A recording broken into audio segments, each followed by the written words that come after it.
Welcome into college football with Tailgate. Nate, today we're going to be recapping the college football playoff first round. It's a live show. Thanks for tuning in today. Again, this is the format now. We are going to be going live for all of these shows. And yes, the background is going to change. We'll probably end up moving the green screen elsewhere, and we'll, put up some nice posters and pennants and things like that behind me. Give it a bit more of a natural feel. The days of the green screen might be going by the way, but for now, you get to enjoy the spoils of the lime green wall, and we get to talk about some college football. My name is Nate Pope, otherwise known as Tailgate Nate. I'm a sports media graduate with a massive passion for everything that goes on in the world of sports, but especially the world of college football. So those of you that, still filing in here, if you're not subscribed, you should be subscribed, especially if you like college football. Love the fact that we get to be doing live shows now.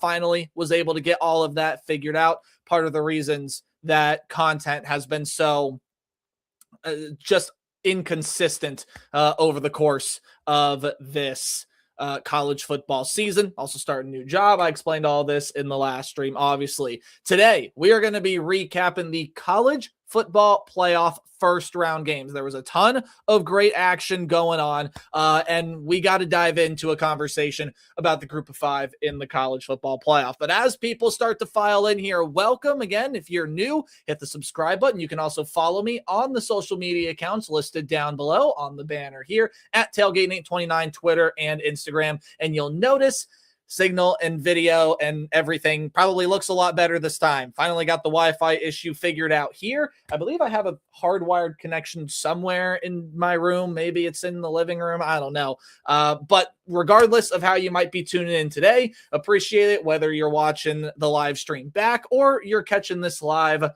We already got a couple people in here. What's up, brother, on the stream? So we will just give a general overview of the college football playoff before we start diving into specifics. It was fun. The college football playoff first round games were fun. Now, I think to some, they're going to look at the afternoon game and the nightcap on Saturday and say, I don't know what you're talking about. I did not have much fun watching Tulane and James Madison get slaughtered. And we'll talk about why they got slaughtered and how they did so, and just why they ended up not winning their football games later on here in the show. But as we, recap this first round, first time ever that we saw some road teams get first round victories, right? Alabama, they got the victory over Oklahoma. That's the first game we'll be talking about. We'll jump right into Miami and Texas A&M after that. So two phenomenal first round games that I thought, anyway, deserved the billing of a college football playoff game. I thought they were two fantastic games. I thought they were really, really fun games to watch. I thought the environments were great, and that's also why that you have the games on home campuses, right? Even though,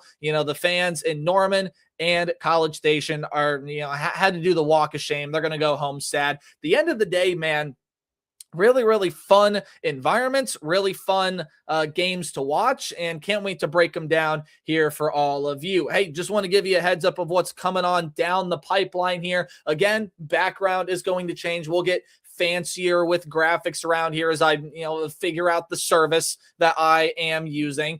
Thank you, StreamYard. And just overall, the things and the production quality, I feel like are going to get a whole lot better. I feel like this can also be a more casual environment doing it live. And I also prefer it, right? Sitting down, recording a ton of videos. I like it. I'm making content. I'm putting stuff out there for you guys. But live content to me is so much better. It's so much more authentic. It's so much more genuine. You can be yourself when you're live on camera. And that's exactly what I intend to do for all of you guys moving forward.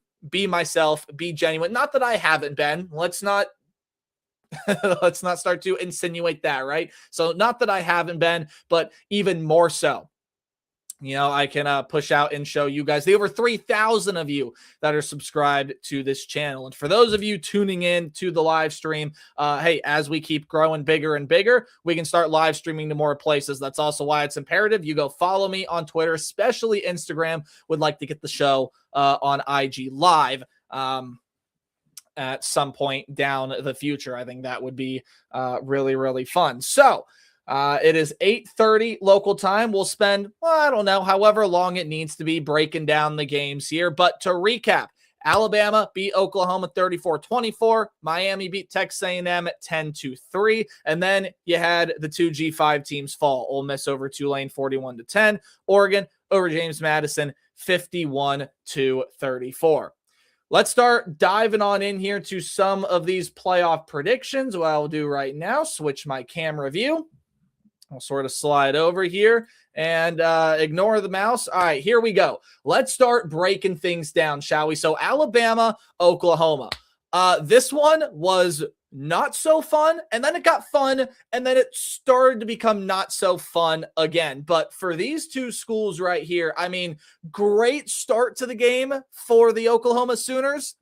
And then the rest of the game went the way of the Alabama Crimson Tide. It was a lopsided, and then you thought, oh boy, we got a game here, and then it became lopsided again. So let's just break down everything that happened. I mean, Alabama ends up winning this game because I thought throughout the course of it, they were the better team. Now that first quarter, nothing went right. Everything went wrong. It was ugly, just mistake after mistake. They could not keep up with the energy of Oklahoma, everything that was circulating throughout that building. But for the Alabama Crimson Tide, they weathered the storm and then they got to work. And I think that they showed who the better football team was at the end of the day. If both teams playing their best brand of ball, Alabama, I thought, obviously showed that they were the better team in this game. Again, everything went wrong, right? To break things down even further, you just had, I mean, the most disastrous start possible, right? The most disastrous start. And I don't know why my stats aren't loading, so forgive me, but this was a game that you just go back and you look at it.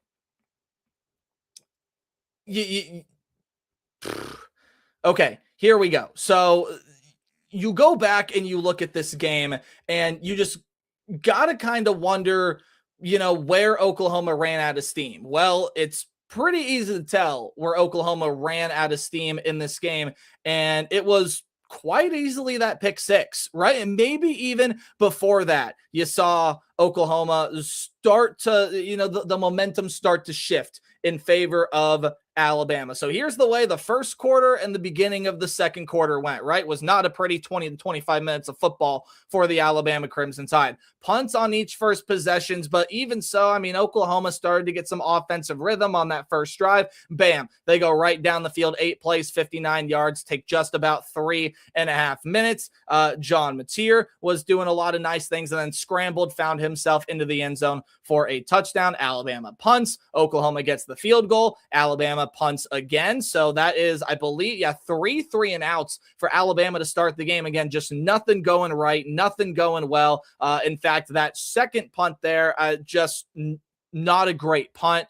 Bama had some problems punting early on here in this game. Oklahoma punches it in to go up 17-0, and everyone around the great state of Alabama is hands on head thinking, okay, this is not how we pictured this thing to go. This is just quite simply not how we were envisioning this game go down. Well, things turned around very, very quickly. So after that Isaiah Sategna catch from John Mateer, then Alabama gets their chance. They get to go down the field and score, and it's Ty Simpson, right? Ty Simpson has shown his inconsistencies throughout the season. That's no mystery. There was a reason people doubted Alabama coming into this playoff series, just coming into this playoff in general, not series, just coming into this playoff in general. There's a reason people doubted the Alabama Crimson Tide, and it was due to the fact that Ty Simpson did not play well in the SEC championship game. There were moments where Simpson just was not on, did not have good communication with his wide receivers. And the other reason was that Alabama very rarely had good amount of success rushing the football. Well, the rush game, I will say, was still not fantastic in this game, and it's going to be a problem when they got to go up against the physical front there of Indiana. In fact, the rushing attack was still awful for Bama, but Ty Simpson turned it on, and Ty Simpson after about those first 20 minutes, started to play a brand of football. I haven't seen him play that much this year, but you have seen flashes of it, right? His full potential, what he can really show. Everything went right after that initial touchdown, right? Now, pass to Brooks. By the way, we have to talk about the freshman here in Lotsier Brooks. Phenomenal, right? Ryan Williams has not necessarily been that big of a factor in games this year. You had the uncertainty of Josh Cuevas, who did end up playing in this game with one shoe about 2 sizes bigger than the other on his right foot. But Lotsier Brooks kind of came out of nowhere in this game. 5 catches, 79 yards, 2 touchdowns. He was the catalyst, I believe, offensively. Again, Ryan Williams, still not a massive game. Josh Cuevas, he did have his big moments and his pretty nice catches, but nothing monumental like what Lotsier Brooks was able to bring to this offense. And then you go back to that pick 6, right? That pick 6 here, Alabama was already building that momentum. They got a touchdown. They forced Oklahoma to punt, blocked that punt. Another moment that you can go back and look and say, okay, this is where things started to go downhill. They end up kicking that field goal, and Oklahoma's like, whoo, okay, we held him out of the end zone. Let's go ahead and put something together here before the end of the half. And John Mateer will even tell you, as it says right down here, he was fooled, man. He was absolutely fooled by what the defense threw at him. Tried to take a shot to the boundary, only had the corner to beat. And I mean, not even close. Just not even close. John Mateer, pick 6. Alabama goes and ends up tying this thing up before the half. And I mean, that momentum just continued to snowball. There was a massive play. Again, Brooks, 30-yard touchdown throw from Ty Simpson after by far and away one of the best runs that Alabama has had this season, when Daniel Hill went 30 yards to set up that touchdown. And then again, it just snowballed on from there, right? Oklahoma was able to get, or I say Bama got the field goal. Oklahoma got the touchdown at the beginning of the fourth quarter. You felt like momentum was starting to flip back towards the Sooners as John Mateer gets into the end zone again, ends up finding Deion Burks. And this crowd gets ignited. Everyone's back into it. You force a Bama punt on the next possession. Oklahoma can't do anything with theirs. Very next drive, Alabama gets down the field, scores. Hill ends up just powering his way into the end zone for a rushing touchdown, something that, again, Alabama has struggled to find this year. Defensively, Alabama was able to fluster Mateer with just a ton of pressure. What Alabama got to Mr. Mateer, 5 sacks, ended up getting 7 tackles for losses. And again, their secondary was fantastic, right? It's not just the pressure that you're able to provide with your defensive front. The secondary put a ton of pressure on this wide receiver group. And for Mateer to have to make some pretty darn good throws and just outright fooled him one time on that pick 6, 5 passes defended in this game. That's a pretty darn good number. And the newfound energy that Bama found here, again, they just played over the past 60 minutes in the SEC championship game to the first 20 minutes in this playoff game. Up to that point, their last 80 minutes of football was terrible. It was not good. It was downright horrible. And then that last 40 minutes, sure, there are some things to clean up, but they turned it on. Ty Simpson started to find that rhythm and really flash what everybody knows that Ty Simpson can be capable of. It's just, I think, up to this wide receiver group to give some help, right? And I think you saw a massive breakout here with Lotsier Brooks. If he can be a good weapon moving forward, man, a lot of people are going to look at Bama and Indiana. A lot of people are going to have a recency bias based off of what they've seen. Alabama, despite the energy they played with in this one, still overall have not looked great. Indiana's beaten Ohio State. They've won the Big Ten. You could make an argument they're the best team in college football this year. And okay, well, Bama's going to end up dropping this game. Well, there's the other school of thought, which honestly might at the end of the day be more popular, right? And he that school of thought being more popular is that, look, man, Alabama's the bigger name brand. You could definitely argue. In fact, I'm pretty sure this is a proven fact that they got more raw talent as far as 4s and 5 stars go on that roster. You can't count Alabama out, especially if Ryan Williams, look, he only had 1 catch for 5 yards. We saw Ryan Williams be one of the best wide receivers in the country last year. In order for Alabama to make this run, he's got to step up. Josh Cuevas, 3 catches for 35 yards. He's got to be a bigger weapon and get healthier. Jeremy Bernard, 3 catches for 40 yards, and probably want a little bit more from him. Isaiah Horton, 5 for 65. You'll take that. And then if Lotzier Brooks is going to put up, 5 or 6 catches on a nightly given basis, if Alabama can make a deep postseason run, this is an offense that can be very, very potent. The only concern with that is the run game is just not good. If you can slow down the Alabama run game and do what I think the Oklahoma secondary did in those first 3 or 4 drives for this Alabama team, and that's fluster Ty Simpson, that's contain him, generate some pressure. Oklahoma played very, very well in those first 20 minutes. I thought overall, both these teams played pretty good. Oklahoma just got on the wrong side of momentum. Yes, momentum is the thing. I believe in it. You should too. Oklahoma fell victim to that, and there are going to be a lot of questions, the certainty and future of John Mateer there. He took the leadership approach. He owned that pick 6. Special teams were, again, an absolute disaster. You had Tate Sandell miss a field goal or 2. Obviously, the terrible, terrible punting that Oklahoma had, the blocked punt there early in the game. Again, the moment you could say things started to shift towards this Alabama team. And John Mateer just did not play up to the level that we saw him capable of at Washington State. He even had the same offensive coordinator. Things change. You can get a change of scenery. We also know that he was playing with a surgical procedure done to his hand. Oklahoma should be very proud of this season based off of where they've been in the past couple of years, making it into the college football playoff. Not only that, but being able to get that first round game at home. This is something that Oklahoma can build on. And I think a lot of the questions that were circulating about Brent Venables and is he going to stay? Is he going to be the guy for this Oklahoma program? I think you got your answer. I think it has been well more than answered that Venables has what it takes to be a good head coach. Oklahoma got some massive road wins in the SEC this year. One of those included a game against Alabama in the regular season. Tennessee, a road win. Oklahoma, I think, is very well set up for the future. Their brand is there. I believe the coaching staff is there. If John Mateer comes back, I think you're going to see him play a lot better than what he did this year. He'll at very least be healthier.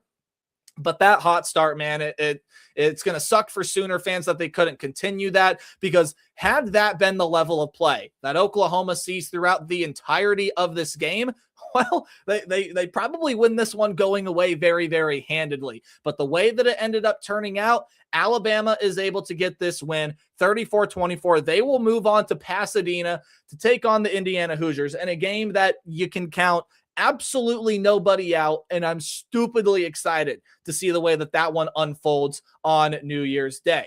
So that's Alabama and Oklahoma.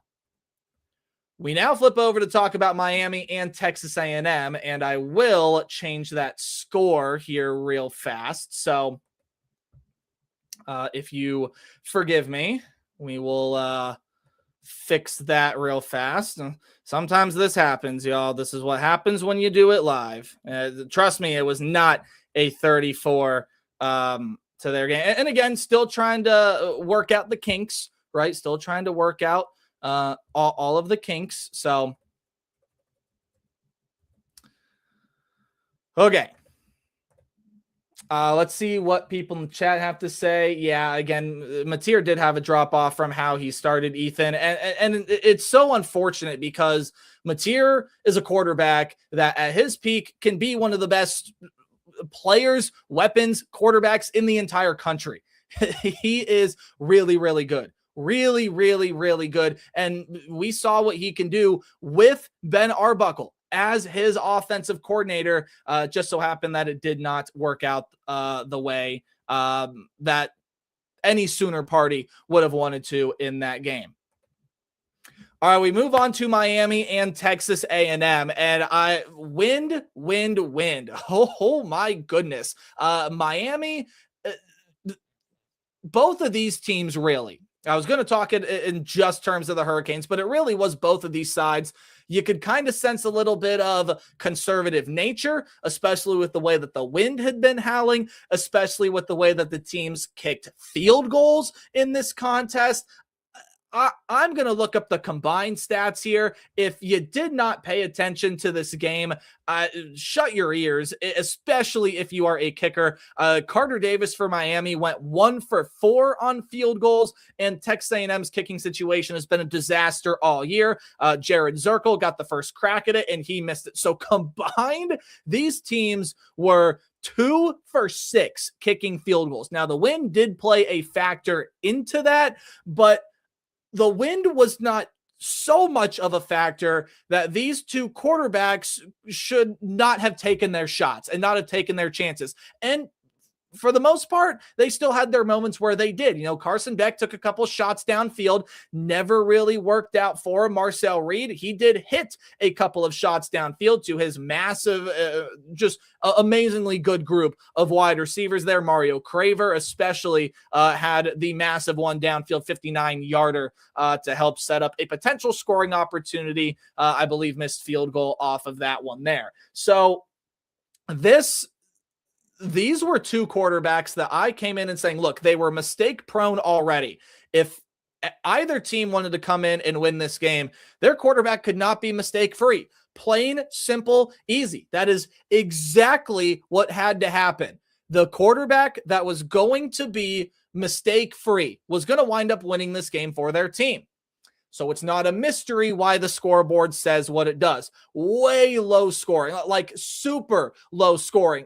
You saw these two quarterbacks again play just not to make a mistake and play not to lose. Marcel Reed played with a little bit more aggressiveness, and it cost him in moments. Instead of trying to take some shots over the middle of the field, right, because of the howling wind and because, you know, when you throw the ball over the middle of the field, it's a lot more congested, even if it's the smarter football throw. The way that some of these coverages were setting up here, it just, there were reads in the middle of the field that both of these quarterbacks just misread or missed entirely, or flat out decided not to take. They decided to throw something over the middle, not something over the middle, something to the boundary, something safe, something where you only have to be a corner, maybe even a linebacker that's sliding out in coverage, and just mosey your way on there and be able to generate some offense that way. Both of these quarterbacks played unbelievably safe, but there were a couple difference makers. Again, the Marcel Reed turnovers were a massive factor, right? He was not mistake-free. A couple of picks there, including one near the goal line to seal the game. A&M had the potential to send this thing to overtime. In fact, it looked like they were going to, but what you've seen out of Marcel Reed at points this year is some really high highs. The kid can flat out throw. He can run. He's athletic. He is a really good quarterback, but you've also seen these moments here where he really, really, really let his team down in terms of the turnover margin, right? Texas was the only one where it really cost them the game. Otherwise, Texas A&M had to scratch, claw, and fight to get some of those 11 wins this year. And again, in that Texas game, it just flat out killed him. Marcel Reed turning the ball over gave him no shot. And it's what happened here. But not only that, I mean, there were a lot of miscues in plus territory. You take a look at some of the drives that Texas A&M was able to put together. The very first drive of the game was a 12-play, 32-yard drive, ended up being backed up via some penalties there, and just again, methodical offense. So 12 plays makes it a little bit misleading. It was a very methodical drive that just, did not generate a play, I believe, even over 10 yards, if that only one. But then they get it at the Miami 29-yard line. Marcel Reed is sacked. Bam. Ball is out. Miami ends up picking that thing up. Now they did punt. Again, this one was 0-0 going into the locker room. They turned the ball over on downs. This was not in plus territory, but it was close enough to it at their own 46-yard line. They took a shot, gave Miami a chance to score. Again, they missed that field goal. Miami's first drive, they get a field goal to start, and then a very bad decision for Marcel Reed throwing that ball that ended up getting picked. That was one of the throws that he did try to make over the middle, and it cost him. And Miami, again, another missed field goal after that. Texas A&M went down, kicked to the field goal. Again, they missed the field goal towards plus territory. Of course, the goal line or the interception at the goal line. Ball ended up being picked off by Fitzgerald. I believe Fitzgerald got him both times, actually, if I'm not mistaken. I believe that he picked off both passes he did. So Bryce Fitzgerald, a big hand here in this game, but that wasn't the only factor, right? That's obviously the easiest thing that you can look at and say that right there, that's why A&M lost this game. It's because Marcel Reed threw that interception at the goal line. But A&M had their opportunities to be able to put some more drives together and build some more momentum, but Miami did a couple of really nice things defensively. That defensive front, Havoc wrecked all night, or not night, all afternoon long. It really should have been the night game, but all afternoon long. 7 sacks, 9 tackles for loss. You had 2 sacks from Keontae Scott. He ended up coming back healthy, playing in this game, and boy, was he a massive factor. 3 tackles for loss. Ruben Bain had 3 sacks by himself and 4 tackles for loss. Another sack and a half to Akeem at Mesidor. This defensive front, again, they're not going to scare you with the packages they run and some of the coverages that they run, although they were enough to confuse Marcel Reed and this A&M offense on way more than multiple occasions. In fact, often would be the word I use to describe that. This defensive front just features their athletes, and boy, do they got a ton of them. They got so many great guys up front. They're going to give Ohio State some real troubles if that offensive line is not sharp for the Buckeyes. Preview that one after Christmas. But when we take a look at the way Miami won this game and dominated the line of scrimmage, and you compare that to what Texas A&M did on the defensive front, sure, they got home still. There were a couple of nice moments there, 2 sacks, 6 tackles for loss. But when you're comparing it against 7 and 9, you got to try to make up that difference somehow. Negative plays were massive for this Miami defense, and it was a big reason why Texas A&M ends up falling on the losing side here of this game. Scotty, I agree. Marcel Reed probably could have ran a little bit more, and you kind of wonder why he didn't. In fact, his stat line from a rushing standpoint, it's actually funny that you even say that. I don't even know if it's that Marcel Reed could have ran more, actually. I think it's the fact that he just could have run better. And you give credit again to this Miami defensive front. They just did not allow this rushing attack to go anywhere. Texas A&M, I think, realized until certain points in this game that, hey, we're going to have to run the football really well to try to win this game, especially because of a performance over here that we have not talked about yet. It's the very top bullet point. I promise we're getting there in literally 30 seconds. But this Texas A&M rushing attack just couldn't match what Miami did. 2.5 yards per carry. They only got 89 yards on 35 carries. Marcel Reed actually led the team in rushing, and he ran the ball 15 times. Now, that is sack yardage included in there as well. So a little bit misleading. So you could have seen Marcel Reed run a little bit more. I think you could have seen him run a little bit better than what he did at points throughout this game. Although, to me, that was not the biggest issue for Texas A&M. Again, offensively, he just did not play mistake-free. Simple, clean cut as that. However, defensively, they actually were able to slow down Carson Beck. If you told A&M they were going to hold Carson Beck to 14 of 20 passing for only 103 yards and a touchdown, Texas A&M's like, all right, so we won the game by how many points then? And you have to shake your head and go, oh no. Because Mark Fletcher was unstoppable. I mean, that guy was awesome. That guy was unbelievable. He is going to be such a factor for Miami moving forward if they're going to want to look to get past Ohio State in Dallas. he was a beast. 17 carries, 172 yards, did not get into the end zone, unfortunately, but that's because touchdowns were really hard to come by in this one. In fact, the only one gotten was by Miami, ended up coming pretty late there in that second half, actually, with a minute 44 left. Malachi Toney, an 11-yard catch from Carson Beck. Again, more than a tenth of those passing yards that Carson Beck had today. Very next drive was the goal line pick from Marcel Reed. But the trench battle was so important here. Not only was being mistake-free so important, the trench battle, I also think, had just as big, if not a bigger hand in deciding this game overall. Because, yeah, you're going to take a look at the interception at the goal line and think, Marcel Reed just lost the game for his team.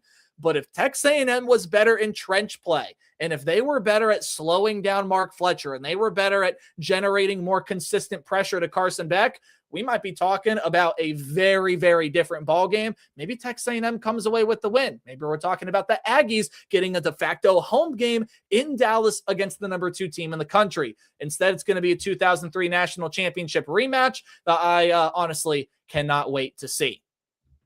So we'll take a look at what you guys are saying here. Scotty, Miami will not be here. Actually, I can throw up stuff on the screen. I'll have you know, I can throw up stuff on the screen. Isn't that fun? Wow, look at that. Bam. Miami won't beat Ohio State. Yeah, and that's where this comes in too, right? If Miami is going to want to try to beat Ohio State, even if Texas A&M would have won this game, both these teams have got to play better to beat the Buckeyes, man. They just do. I know this Ohio State team looked like they were on cruise control. They didn't necessarily play their best against the Indiana Hoosiers. However, when you take a look at just what the Buckeyes have been all season long, there's no reason to doubt that that's the way they are going to play in a game in which, well, a national title is starting to become on the line. Scotty, thank you for your support as always, my man. And hopefully your Baylor Bears are in for a much better season next year. All right. We can discuss, not the one I wanted to flash up. We can discuss this one too. Third down and goal play for the Aggies. I assume you're talking about the play at the end there. Was it third? Okay. I thought it was 4th down and goal for some reason. Yeah. Maybe he could have. I think what he saw, if I'm replaying the play correctly in my mind, I do think he had his guy for a very, very brief window, and he just missed it. To couple with the fact that he just never saw the guy, Bryce Fitzgerald, that he ended up throwing the pick to. So good stuff. Good stuff. We'll discuss that later. All right. Let's go ahead and move on back now. We will talk about the G5 teams. But again, if y'all ever have any questions, comments, concerns, things of that nature, feel free, put it in the comment section down below. And hey, you know what? We're about half hour into the show. Thank y'all so much for taking time out of your Monday night to watch and support. We're moving to all live form now. I'm really, really excited for it again. We're going to get stuff figured out, but clips will be uploaded onto my YouTube channel, right? So we're going to be cutting out my moments of talking about Bama, Oklahoma, cutting out me talking about Miami and Texas A&M. We're going to be uploading that to the YouTube channel as individual videos for you all to go out and enjoy. So thank you so much for your support. Do what it says down here, guys. If you haven't done so already, hit that subscribe button. Go ahead, ring the bell so you know when, again, I'm scheduled to go live. I plan to schedule out some more live streams here after the holiday season. We'll get a bit of a schedule set. Hopefully, with my job, I really never know what my schedule is going to look like. So could be a lot of impromptu streams. So I would appreciate you all for sticking with me and staying notified. You want to see the other cool stuff I do in the sports media industry? Just got the chance to go to Hoosier Gym, cover some high school basketball. That was a lot of fun. All the clips are available on my Instagram. You can follow me on Twitter. I plan to be a whole lot more active on all my social media platforms as soon as the calendar flips over into 2026. Sure. Ethan, we'll get back to that. Maybe. Actually, we'll do it right now. Do I have any tips for those holiday leftovers? You can give them to me. I'm just saying, you can always give them to me or any member of my family. We eat everything. I'm looking at you, Mark. So, no, I eat them fast, eat them while they're good. Make sure that you are picking foods that are easy enough and good when they're reheated. I don't know. Leftovers usually never last long in our house because I eat them all. So I've never really had to worry about trying to get rid of them because I eat everything. So, okay. All right. Let's get back down to business. Let's talk about these G5 games.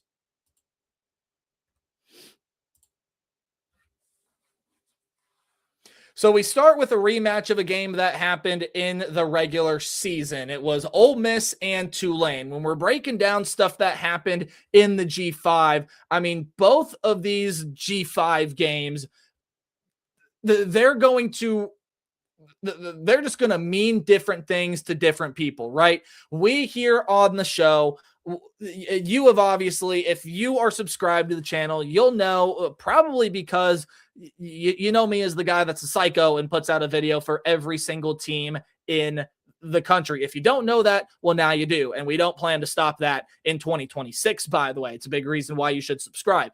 But by the parameters, and again, this is a conversation we'll get into later on in the show. For those of you watching the clip, we'll get into it later in a different video coming out later on this week. But when you look at the way that these games played out, it's going to signal to some of the crowd that the G5 doesn't belong. Well, I want to put one thing very, very clear about the way these G5 games played out.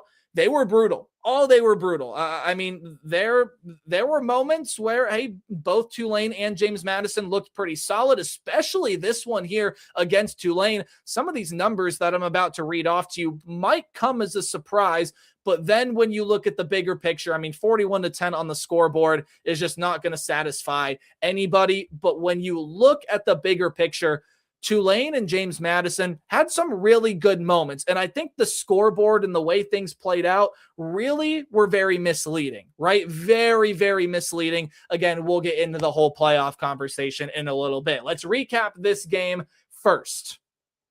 So starting off the recap is Ole Miss and Tulane.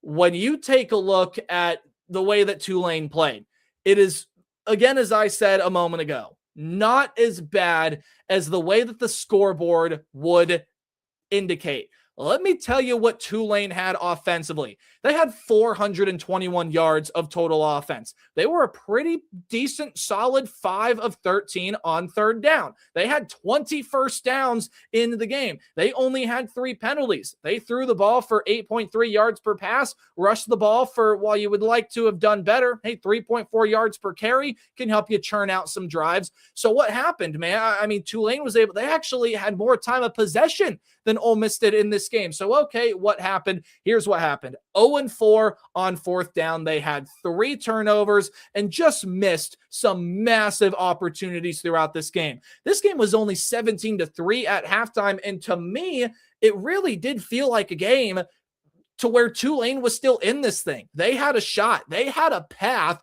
that they could carve out for themselves if they cleaned up some of these mistakes here and started to capitalize on some of these opportunities. They were going to go make this thing a fight. Putting themselves in a 14-point hole was not ideal, but you look at what Tulane did against Ole Miss earlier in the season. Ole Miss still blew them out 45-10. Yeah, but again, Tulane played much better in this game here than they did all the way back on September 20th. They learned from that game, and this 41-10 score is just not indicative of the way that this game played out. Now, here is exactly what happened, right? So,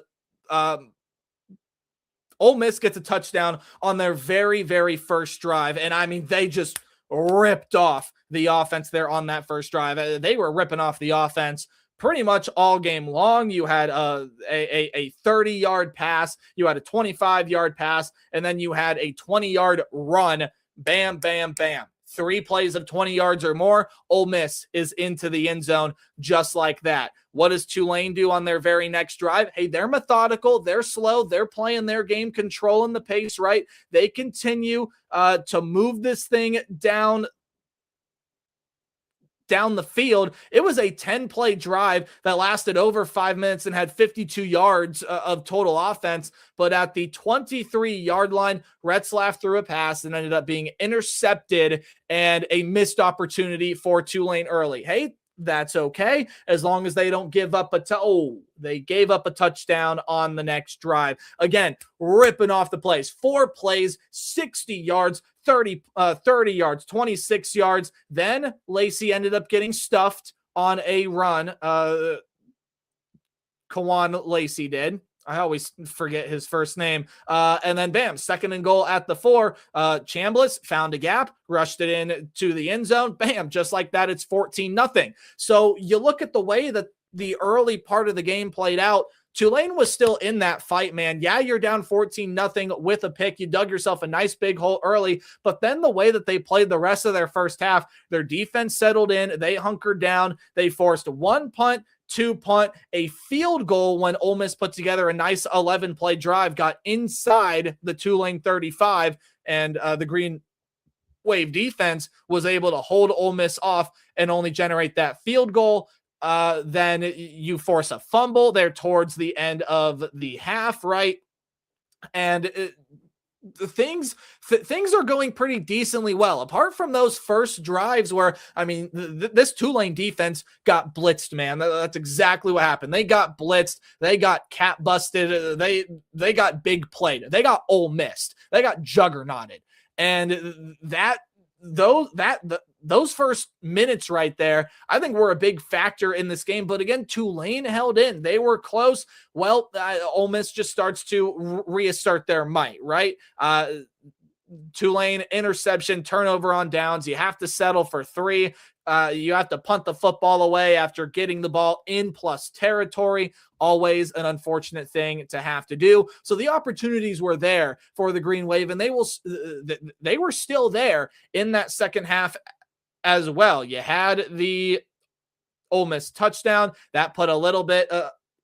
The dagger was already in Tulane. You started to twist the knife a little bit if you were Ole Miss with that touchdown, and then the knife, I mean, just got buried even deeper. Part of the knife shaft just started to push their way into Tulane. Turnover on downs, tried to go for it on a 4th and 1 at the 47, and Jake Retzlaff was turned away. Ole Miss gets a field goal.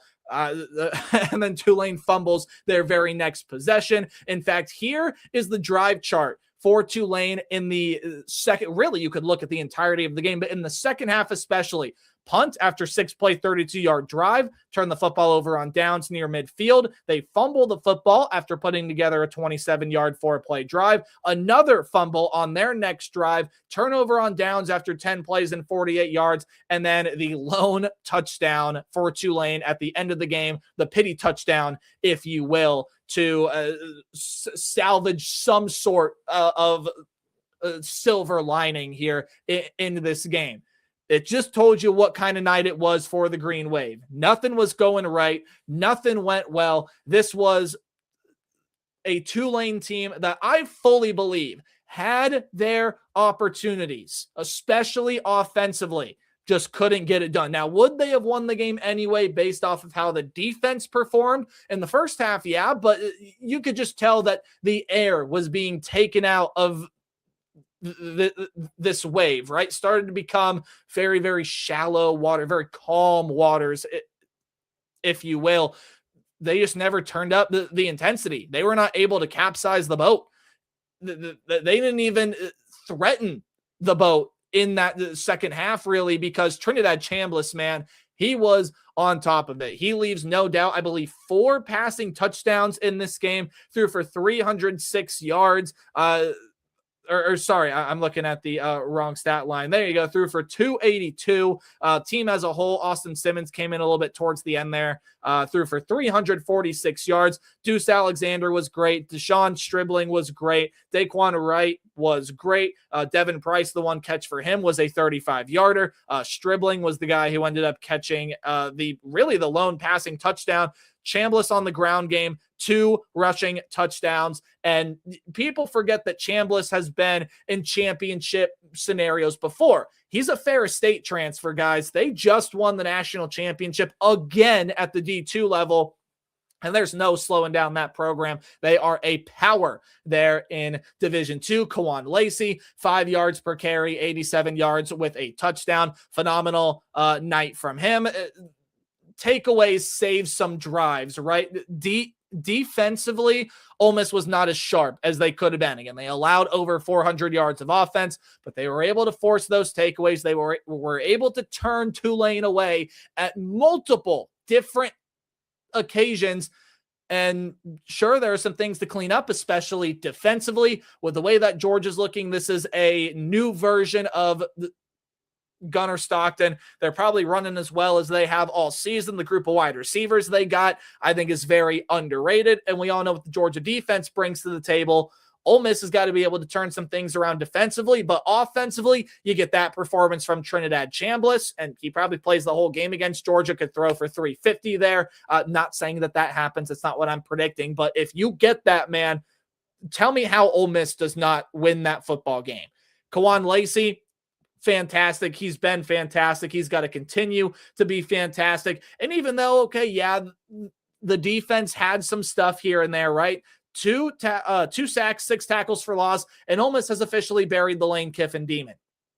It's gone. It's over. Not a factor at all. Ole Miss is going to give Georgia hell of a fight. Tulane, I thought, heck of an effort. I know it's not going to get as much respect from some other members of the college football community. That's okay. That's fine. They're going to look at the scoreboard, wipe their hands clean of it, and move on with their merry way. We're a little bit more in depth here. So I thought Tulane put up about as, maybe not as good of a fight as they could, but a pretty darn good effort.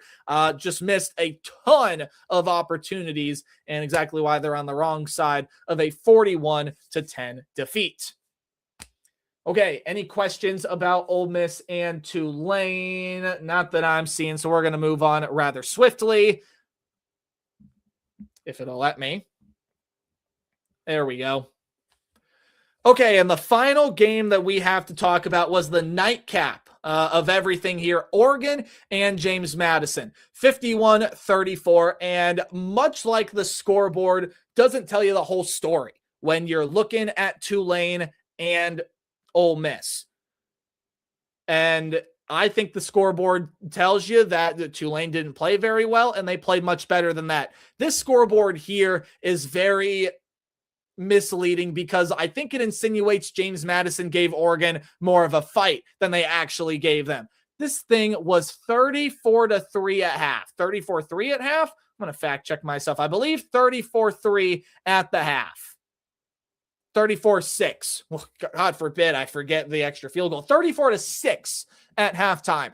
Dante Moore started to look like the way that I thought we were going to see Dante Moore play once Oregon got into the college football playoff. Manhandled this James Madison secondary. There was nothing that the Dukes could do to slow this guy down. 313 yards, 4 touchdowns. Yes, there were some mistakes mixed in there. Did throw the 2 picks. Didn't matter. Nope. Not one bit.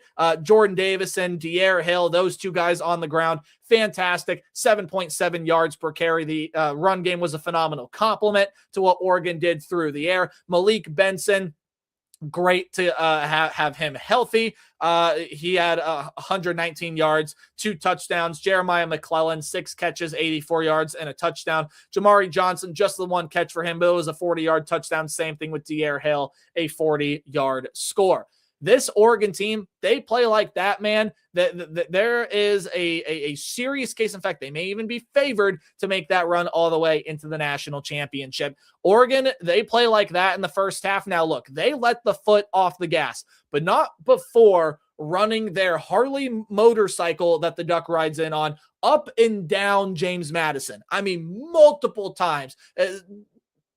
Just like a knight in medieval day. They were fighting a guy who didn't have their lance. Oregon just kept going back for more and back for more. They let their foot off the gas. They were polite. James Madison got their shots in at the end of the game, but this was a thrashing. This was a splattering. This was not close at all. Oregon just didn't face any meaningful pressure really throughout the entirety here of this game. Touchdown on their first 1, 2, 3, 4, 5 drives. Touchdown on their first 5 drives. After about the third one, maybe even the second one to some people, you were like, yeah, okay, it's over. Reason I say third one is because James Madison did get a field goal on their first drive. You're thinking, okay, maybe they can, make things a little interesting here. Then Oregon scores their second touchdown, missed field goal from James Madison. Oregon scores again, and you're like, yep, okay, that is all that she wrote. This was, again, splattering.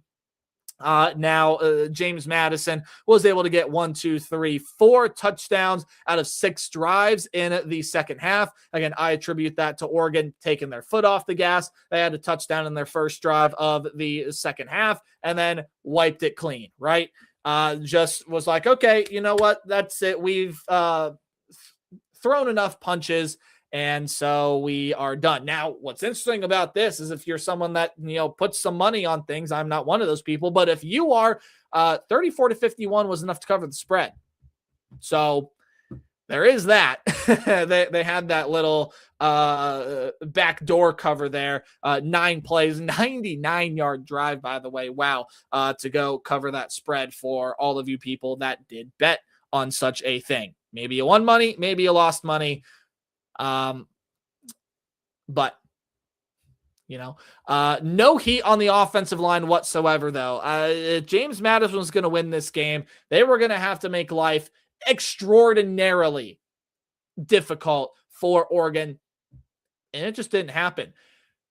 Penalties also killed any momentum that James Madison could have possibly gotten. They were penalized 13 times for over 110 yards. That's not going to win you a football game. Period. End of story. Just not going to happen. Now, unlike the Tulane and Ole Miss game, where I think you throw this one into NCAA 26, you simulate these two teams, I think there are scenarios in which Tulane comes out with the surprising upset win. Maybe, Ole Miss is still down from Lane Kiffin. Maybe Tulane, who knows what happens? They start to take advantage of some of these opportunities that they missed out on. I don't think there was any scenario. You play the game 10, 100,000, 10,000 times. I just don't think there was any way James Madison was coming out with the win in this game. Not with the way that Oregon blitzed them in that first half. Not with the way that they were letting penalties run up and down that sideline. Just wasn't going to happen. There was no hope for a comeback, even though, again, they got their punches in. They got their points. They can go home probably pretty decently happy, but I think a lot of James Madison fans are going to remember that first half, not necessarily that second half, even though the second half is what makes the scoreboard look like it does. So I really don't have much more to say about that one, although slight preview. I'm not going to do too much of this in this show because we do have to move on, but slight preview. Okay, slight preview.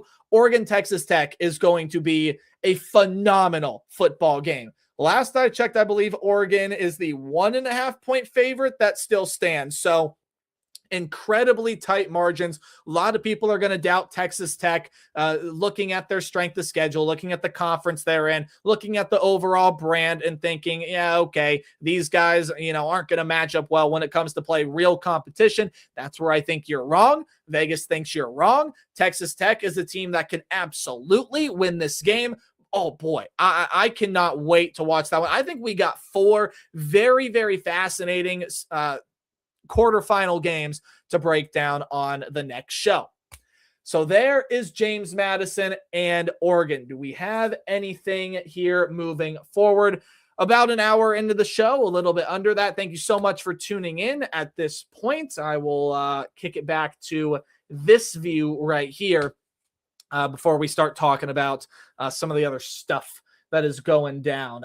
Yes, Scotty, I would agree with you. I do think Oregon Texas Tech is the best quarterfinal in the college football playoff this year. James Madison did get into big of a hole, so on and so forth. So for those of you that are in here and haven't already, hit that subscribe button, man. Just do it. Hit the subscribe button, like, comment, share, push this video out to as many college football fans as possible. Who knows? Maybe they'll even like what I have to say. Let's get into what's going to end up being a very, very hard conversation for really a ton of people. I mean, just a ton of people. Okay.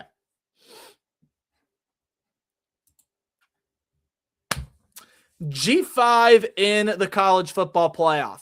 What do we do about that? First of all, I do want to hear from all of you and what you would like to see, either the college football playoff committee, some governing body. What do you do with the G5 in the college football playoff? We're going to talk about why people have this issue. And we are also, I am at least, going to be providing a solution, because I'll be flat out honest, right? My viewpoint has changed. My viewpoint has changed a whole ton on this issue. And again, I want to hear your solutions. Put them in the comments if you're watching this live. And even if you're watching the playback or the separate video, go down there, put down what you think should happen with this whole group of 5 debacle that we have got ourselves into. As previously noted in the live stream, it's okay. You can go back and rewind if you missed it. Go watch the G5 review videos of Tulane and James Madison losing brutally to their respective playoff foes. But this is a conversation that the people have wanted to have forever. And, you know, there have been a ton of clips from a ton of different talking heads about what should be done and some of the hot takes that were said. Without calling anybody out here, let's just get the notion very clear. There is no perfect solution. There is none. Try to come up with one. I'll find a flaw. Guarantee it. There is nothing that, there's just nothing that you can do to satisfy everybody, which, I mean, welcome to the world, right? That's pretty easy statement to figure out there, Nate. I mean, duh, you're always going to upset somebody. But when you look at especially the way that the games played out this year and just the overall level of excitement in the narrative and everything that was being talked about surrounding these two games, it was very negative. It was not positive. Nobody was excited to watch these games. In fact, I don't know if a lot of college football fans watched these games, right? I have not seen ratings. I have not seen numbers. I will tell you, people watched Alabama, Oklahoma. People watched Miami and Texas A&M. And the way that the system was set up this year, I'll tell you one thing I know for certain: with the parameters that have been set to put the bracket together in 2025, the playoff committee got that thing right. Duke should not have been in the playoff. You had to make room for James Madison to get in there. Head-to-head should matter. Miami got in over Notre Dame. That's a conversation for a different video. That's honestly outdated at this point. Miami's won their playoff game. We don't need to talk about that. But we do need to talk about a way to circumvent and solve and fix this issue that everybody keeps having with the group of 5 teams in the college football playoff. And I'll tell you one thing: you keep the group of 5 teams out of the college football playoff for good, there's going to be an antitrust lawsuit that comes really freaking fast. I mean, really fast. That, to a lot of people, myself included, is the reason that the G5 is still a part of this thing. Because if you exclude them, there's going to be lawsuit after lawsuit after lawsuit, and then that becomes a massive, massive issue. So there are a ton of different things that you can do to have a still respectable competition for the G5, soon to be G6 to a lot of people, when the Pac-12 comes back next year with their revamped roster of teams, right? But my solution,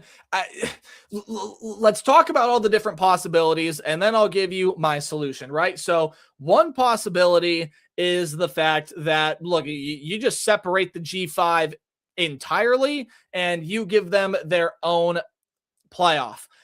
There's the other thing where there's the promotion relegation system. There's, hey, if a G5 team is good enough, let them into the big boy tournament. Otherwise, let's do what the FCS does and have their own tournament, so on and so forth. Now, I want to address the promotion relegation thing first, because universities and colleges kind of already do that themselves. There does not need to be an inherent, yeah, you've sucked so bad, we're going to drop you down. Hey, you've been doing pretty good, we're going to bump you up. Universities do that already. Colleges and universities already have a system that boils into how much funding the university has, how many resources the university has, what their booster and donor pool look like, and many, many more things that you or I probably have no idea about unless you work in one of these institutions. There's a whole bunch that goes into determining, hey, are you a D3 school? Are you a D2 school? I went to school at a D2 school, okay? I have a perspective on this. And look, there are a ton of schools, ton of teams that my college played probably should be in D1 somewhere.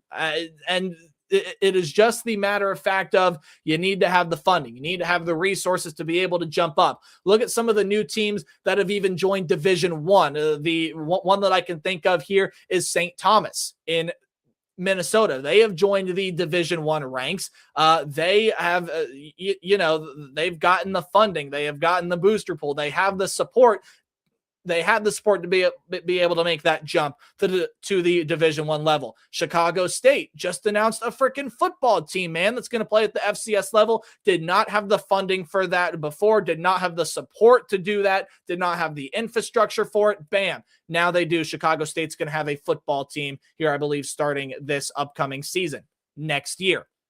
And they're going to be playing at the FCS level. Speaking of the FCS level, we've seen teams that, hey, are good enough and have seen success at the G5 level, or I should say at the FCS level, to then enter the group of five. Guys, James Madison is a beautiful example of utilizing the in-house promotion and relegation system. James Madison full on brought themselves up into Division One power college football because they won a national championship at the FCS level. They have the resources available. They have the support, and now they made the college football playoff. Guys, James Madison is a perfect example of being able to play with the big boys. Now, did they necessarily earn the right and respect to play in the college football playoff with the way the parameters are set out? Yeah, heck yeah. Did they have a fighting chance against Oregon? 99.99999%? No, they did not. There's probably the Doctor Strange and Marvel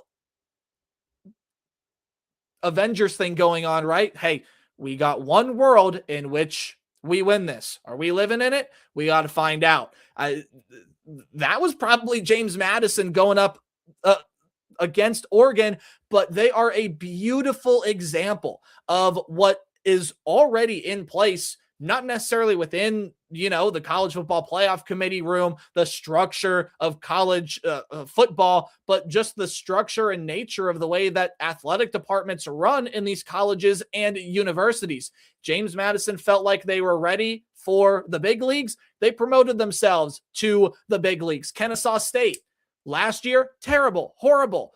This year, Conference USA champs, man. This is their second year in the FBS. Jacksonville State, same thing. They've been really good. And you've seen these teams now, Delaware, Missouri State. We're going to keep getting more and more that want to make this jump to the FBS level. They want to prove that they can play with the big boys. Missouri State and Delaware made a bowl game this year, guys. The promotion and relegation system is already there. So I just don't think that's necessary at all. And even within teams that have long standing themselves in college football, you remember when BYU was not in a conference? Yeah, think back to that. You remember when Utah and Cincinnati and TCU were in these now what we would consider group of five conferences? Maryland, Rutgers, Syracuse, Pittsburgh, like all of these teams have graduated into the big leagues. Cincinnati and UCF are the two perfect examples. Cincinnati making the college football playoff. A lot of people feeling like UCF should have had a shot to get into the college football playoff, right? They even hang a banner in their stadium claiming a 2017 national championship. Think about that what you will. So the promotion and relegation system is already there, guys. It's already happening, and it's already being put into motion. It's already happened. However, this is now, when you look at the flip side of that, the relegation system, Idaho, that's the best example ever, right? Idaho was an FBS team for, I believe, some fair amount of time. Look, man, they've been like, we can't really do this. Our athletic department can't do this. We're going to drop ourselves down to the FCS level. We really want to prove that we can be here. We just can't do that right now.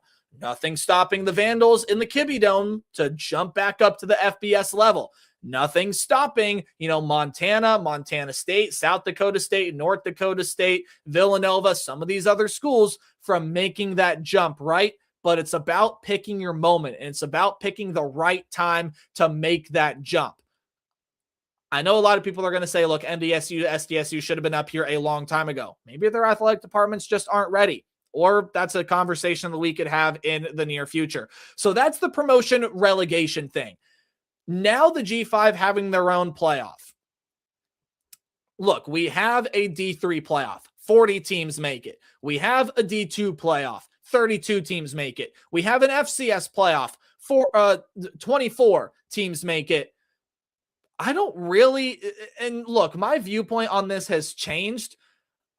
I don't really see a problem anymore with having a group of 5 playoff. Dude, I would get hyped for that, man. I love watching G5 football. I love my Maction. I love my Tuesdays and Wednesdays Conference USA during October. I love watching these G5 games. There are some real good players, some real good teams, some real good athletes, some real good coaches. The G5 is a good product. When you're comparing it in a vacuum to the Power 4, it is going to be looked upon as lesser than. It is lesser than what's going on with the Ohio States and the Alabamas and the Clemsons of the world. And that's not poking shade or, poking fun at what the G5 is and what the product entails. It's just the reality of the situation. The group of 5 is lesser football. Now, you can graduate up to the Power 4. Again, we've seen that happen. Cincinnati, BYU, UCF. You can go back and look at countless examples from years prior. You can graduate and get to that level. But I think the G5 having their own playoff, I've been warming up to this idea for quite some time. I think it's great. Maybe put in 16 of the top G5 teams. You win your conference, you get an automatic bye. Bam, let the top 16 G5 teams take it for the hills. I wish I would have had the time to prepare the graphic on what that could have looked like for this season. But if we want to take a look real quick at some of the standings, Tulane, James Madison, who knows? We end up playing that thing out. Maybe they're playing in the G5 national championship game, right? Like, we very much so could have had that. And I, quite frankly, am kind of leaning towards it now. I would get up for a G5 playoff. That would include teams like Navy, Tulane, North Texas, South Florida, Kennesaw State, maybe a Jacksonville State sneaks in there. What do you do with the Notre Dame situation? I feel like you have to play Notre Dame with the big boy category, right? But Western Michigan gets their shot. Boise State. How about New Mexico being a great story this year? Old Dominion was a 10-win team plus that bowl game this season, right? Like, a G5 playoff, I'm all here for that, man. I am all here for that entirely. Now, what I will say about that is if there is a group of 5 team, much like Boise State last year, much like Cincinnati in 2021, even if the 12-team format was there, UCF would have been a player in a 12-team bracket back when they were doing what they did in the mid-2010s under Scott Frost. They would have been a player in the 12-team playoff.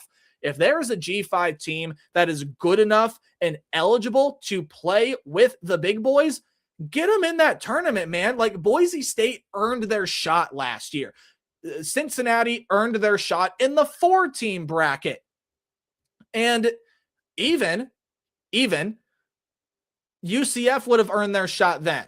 Much like you can say, hey, Tulane, James Madison, they maybe in a different world could have earned their shot this year. But you're looking at teams like Texas, Michigan, Utah, Vanderbilt. All of those teams were ranked above where Tulane and James Madison finished the season. So, yes, it is not a perfect world. You know, the G5 may not be happy about it, but again, I would get up for a G5 playoff. I would be chomping at the bit to be a part of that thing, to cover it, to talk about it. I think it would be awesome. You know, we already separate Division I college football into 2 different categories. There's the FBS and there's the FCS. There's really nothing saying that we can't break it into a third. There's no bylaw saying, nope, two's enough. Two is all we got, right? Division I college football can only be split into two. That's it. No more. No, you can split it up however you want. Okay. So I think having the FBS teams there, great. Having the group of 5 teams there, great. Or I can't even say the FBS. Having the Power 4 teams there, fantastic. Having the group of 5 teams there, soon to be group of 6 teams, fantastic. And then having the FCS teams there. Y'all, I don't know if you watch the FCS playoffs. That's some good football. Okay. If you don't watch the FCS playoffs, you need to start because, man, it is some good football. Okay. It is some really good football. I think a G5 playoff makes a ton of sense. I think if a G5 team is deserving to play with the big boys, quote unquote, at the top of the bracket, they should do that. Okay. They should be able to get that opportunity. You cannot shut them out entirely. Rank the teams, put the best teams in. If a group of 5 team is one of those teams, let them in, get them into the field. I got no problem with that. But I think in order to solve this dilemma, right? And look, maybe there are still the lawsuits that come out if that happens, although I doubt it, right? Because I don't know if you're going to be able to find anything to fight. If you say, well, hey, look, we're giving you a path to get into the big boy tournament. I don't know what you're complaining about. Again, people are going to get excited for I think this quarterfinal round of games, you're going to start to see the excitement ramp up for in the big college football playoff. As far as the G5 goes, you put the 16 best group of 5 teams in a bracket and square them off with each other, kind of the same way that FCS does it. Heck, maybe even you take the FCS format and you do a 24-team bracket. Maybe you do a 20-team bracket, although I think 16, maybe even a 12-team bracket of your own makes a whole lot more sense. Again, I think that would be excellent. I think that'd be awesome. And they earn a shot to go play with the big boys. They should get that shot. No solution is going to be perfect. None at all. Let me hear what you guys have to say in the comment section down below. I'd love to hear your thoughts on what you believe to be the solution for the G5 in the college football playoff. So there's my spiel. That's what I thought. The promotion relegation thing, I think especially, is something that just doesn't get talked about nearly enough. That system is already there. It's already set in place. Universities do that by themselves. We don't need a promotion relegation system. We don't need it.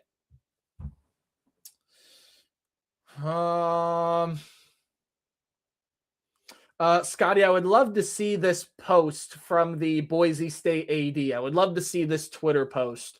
If you have a link or anything, I would implore you to send it. I would love to see it. But for those of you that are in here, hey man, thanks so much for chatting, hanging out. We're gonna get back here to, oop, I went too far. There we go. Oh, what a show. What a nice show. I'll stay on here for a little bit if y'all just want to chat it up. But, all 5 things that we discussed today, all 5 playoff games and the G5 playoff conversation, they'll be clipped, they'll be put into their own videos, and they will be sent out into the world. That's how we will do things around here on the Tailgate Nate YouTube channel. So for those of you still here, thank you so much for tuning in. Again, my name is Nate Bope, also known as Tailgate Nate. I'm a sports media graduate that has a massive passion for everything going on in the world of sports, but especially the world of college football. You want to, help support the channel, subscribe, ring the bell, like, comment, share, all that fun stuff, and follow me on social media. If you want to see what else I can do in the sports media industry, call games, highlight reels. Got the privilege to go to Hoosier Gym in Knightstown, Indiana, where they filmed the 1986 movie Hoosiers. Take some video highlights for basketball games, doing some interviews. It was a whole lot of fun. Long night, but it was a lot of fun. Go follow me on social media at TailgateNate29, Twitter, Instagram, anywhere else you like to peruse the socials. Otherwise, guys, that's gonna about do it for me. Thank you so much for tuning in. We'll be sure to get everything out here as we move forward. But as usual, remember to play hard, but tailgate harder. And I'll see all of you guys in the next stream. Thank you so much for chatting with me. Again, I'll stay on here for just a little bit longer. We'll give it about 5 more minutes here, and then we will sign off. So anything you want to know about the college football world, about the world in general, hey man, pick my brain, be my guest. I'd be happy to talk to you guys and hear what all you have to say. That's why I'm doing these live streams now, right? Of course, we're going to do the segments like that, but I also want to do these casual conversations where I can just sit down and talk to you guys directly. Hey, stream went much better than the last one. I think the quality was higher. And again, we'll get my talking points and things ironed out. This was a little bit of an impromptu stream. I just kind of sat down, decided, you know what, let's talk about the college football playoff. So happy that we were able to do that. So, Scotty, you did tag me. Here we go. What am I missing? Where are the blinders? No particular order. FBS no longer under NCAA. Obviously easier and said done, but the solutions exist. Sorry, I'm reading out loud. Split division, promotion, relegation. We already talked about that. Expand the CFP. That's just going to be more of the same. If you expand the CFP, it's just going to lead to more of the same argument, right? You're going to get more Power 4 teams in there. Still only going to leave the one, maybe add an additional spot for the group of 5 teams, but that's not good. Unite the media rights. What a way to piss off the SEC and Big Ten. I don't think anybody wants to do that. Move bowl games to week 0. Now there's a reason I didn't talk about the bowl games in my segment. It's because it's convoluted, and the bowl games are just not what they used to be. Used to wake up every day in bowl season, be like, I cannot wait to watch these 2 teams square off. Now it's like, yeah, but that team's got their starting quarterback missing. That coach went and took another job. That linebacker is going to be the number 1 pick in the draft, so he's sitting out. Bowl games just are not what they were, which I think is why a G5 playoff makes a lot of sense now, because these G5 teams with the current calendar, their talent gets poached, their roster gets poached, everything is gone. If you hit the lottery with a transfer portal class, with a recruiting cycle, your athletic director picks a home run hire of a head coach, those guys are going to be gone within 2 or 3 years, and filling the Power 4 positions to where other people just did not do good enough jobs. Collective bargaining, CBA, they probably should have one anyway because of NIL, but that's a whole different conversation. Authentic NIL done by SAs as wanted and needed, not run through departments. That I do agree with. I think that makes sense. Become an FBS agent. You must complete a certification process. Yes, no more parents, pushing around their kids' NIL funds like it's birthday money. No, we can't have that happen. Okay. We can't let that happen. We do not need another Legend Bay situation on our hands, right? Let's see. What else did I miss? I don't think I missed anything. Always a solution at minimum worth a discussion. The front porch of our communities and states have too much value. We represent something bigger than ourselves. Reset the table. Our wives will prepare for student athletes for life. Insanity isn't a solution. Bottom is when you stop digging. All right. Well, Jeremiah Dickey, very well said, sir. I do agree with some of these points, actually. So, all right, buddy, I will answer your question. Why'd they go for a 12-team playoff instead of 16?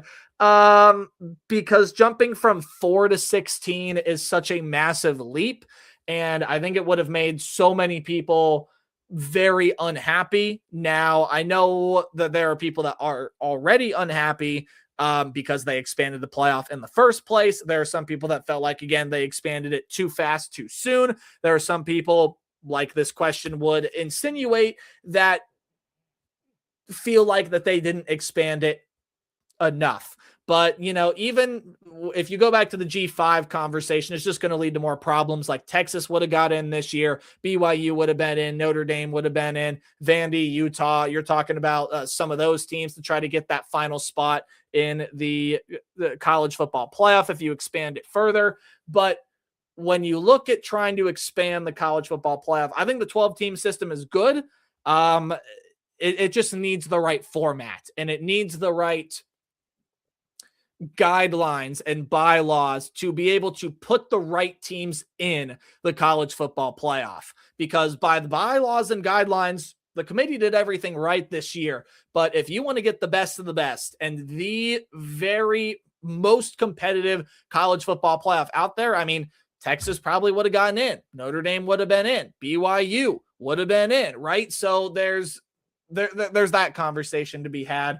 But I mean, jumping from 4 to 16, quite the leap, my friend. They just were not going to do that. Now, that being said, there is no deal signed for the college football playoff next season as of this current moment, because the committee is talking about, possibly expanding it to 16, changing some of their guidelines again. Are you really surprised? Because I'm not. So yeah, there's all that there to be said. So, all right. Well, friends, that is my 5 minutes up and done. Thank you so much for tuning into the stream today. We will be back after the holidays. So I hope you all enjoy a very Merry Christmas. Have a happy holiday season. And I'll talk to you all in the next stream. Remember to play hard, but tailgate harder. See y'all. Have a good one.